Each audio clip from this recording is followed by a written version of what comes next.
네, 원구성 협상까지 마친 정치권의 최대 화두는 경제 문제입니다. 여야는 너나 할 것 없이 일자리 문제와 규제 혁신을 강조하고 있는데요. 국회 취재기자 연결합니다. 강민경 기자. 네, 국회에 나와 있습니다. 고용지표를 포함한 경제 상황이 심상치 않은 가운데 더불어민주당은 혁신 성장 등 경제 활성화를 다짐하며 야당의 협조를 촉구했습니다.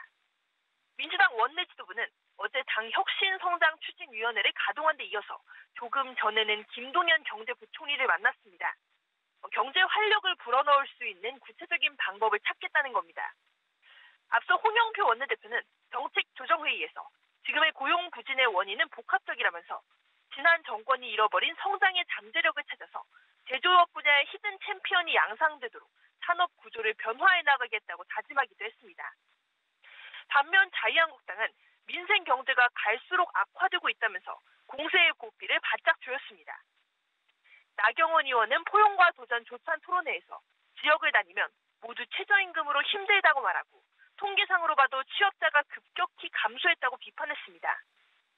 바른미래당도 고용 쇼크가 만성화되는 수준까지 이른 상황에서 일자리 정부를 칭하기에는 좀 민망한 상황이라면서 소득주도 경제 정책 방향의 전면적인 수정을 요구했습니다.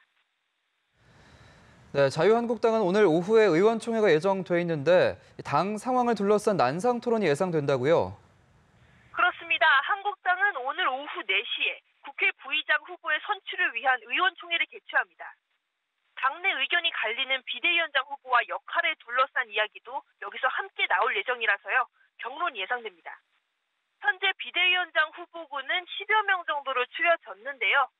비대위 준비가 오늘 의총에서 후보군을 별도로 공개하지는 않고 선출 기준만 제시해달라고 의원들에게 부탁한 상황이라서 내부 반발이 거셉니다.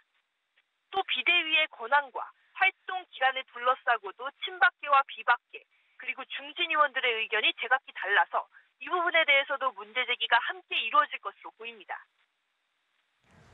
네, 한편 바른미래당 안철수 전 대표는 앞으로의 거취에 대한 입장을 밝힌다고요? 네, 서울시장 선거에서 패배한 이후 약 한 달 동안 공개석상에는 모습을 드러내지 않았던 안철수 전 대표. 오늘 오후 2시에 기자간담회를 엽니다. 정치인으로서의 소회를 밝히고 또 앞으로의 거취를 함께 언급할 것으로 보이는데요. 정치권에서는 안 전 대표가 잠시 정치 일선에서 물러나 있겠다는 뜻을 애둘러 밝힐 가능성이 크다고 전망하고 있습니다. 국민이 부를 때까지 정치적인 휴식을 취하겠다는 건데요. 다만 정계에서 은퇴의 선언이 나올 가능성은 낮아 보인다는 게 정계의 분석입니다. 한편 정의당 이정미 대표는 조금 전에 취임 1주년을 맞아서 기자 간담회를 열었습니다. 정의당은 최근에 당 지지율이 연이어 10%를 넘기는 등 최고치를 경신하면서 주가를 바짝 올리고 있는데요. 지지율만 놓고 보면 민주당과 한국당에 이은 제3당의 위치까지 올라온 만큼 원내 진보정당의 역할을 재차 강조하면서 목표로 하는 제1야당을 향한 당세 확장에 주력하겠다고 말했습니다. 지금까지 국회에서 연합뉴스TV 강민경입니다.